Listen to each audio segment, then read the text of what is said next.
What I did was, at the first turn, I folded at this corner the coil and wrapped it around some. As you can see, I haven't cut these things yet. And over here, I'm taking it straight from the spool. And so it works like this.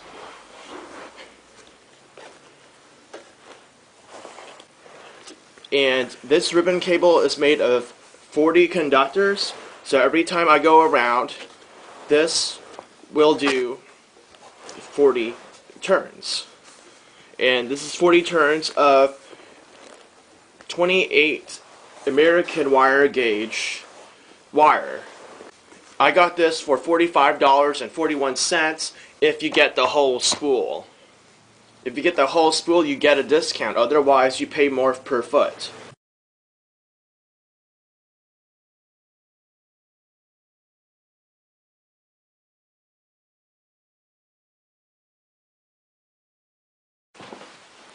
And the magnets over there.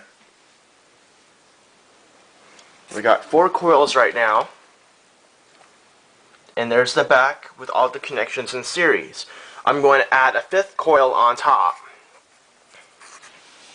As you can see, this thing is so deep it goes underneath the bed, so I have to move the whole thing forward. And remodeling's still going on, so alright. I finally connected all of these connections, and right now the resistance is 234 ohms. So 234 ohms. This is what setting? The setting is the 2000 ohm setting. So we can measure up to that. And then we're going to eventually put it on top of what we have already there. This has 40 conductors. This one has 40.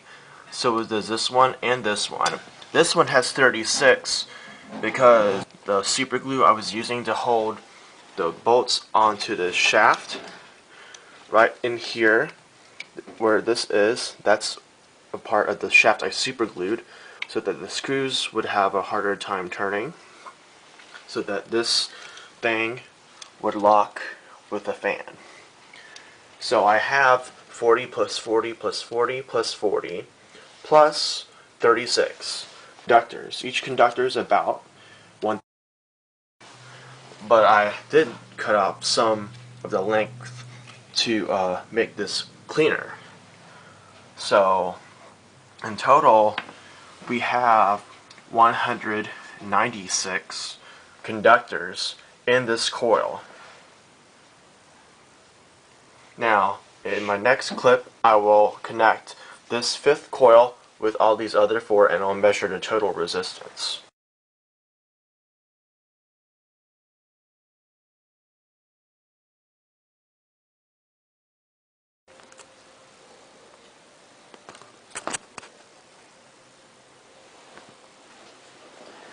Alright, I've got the circuit set up without batteries. So when I turn this, whenever the circuit is closed at the commutator, there's actual induction. Now, right over in this position, we have the permanent magnet in the vertical position. In this position, this is the horizontal position. Horizontal, and here is the vertical position. Now we move it. Now, that was almost half a turn. Now, the other vertical position, now we turn it.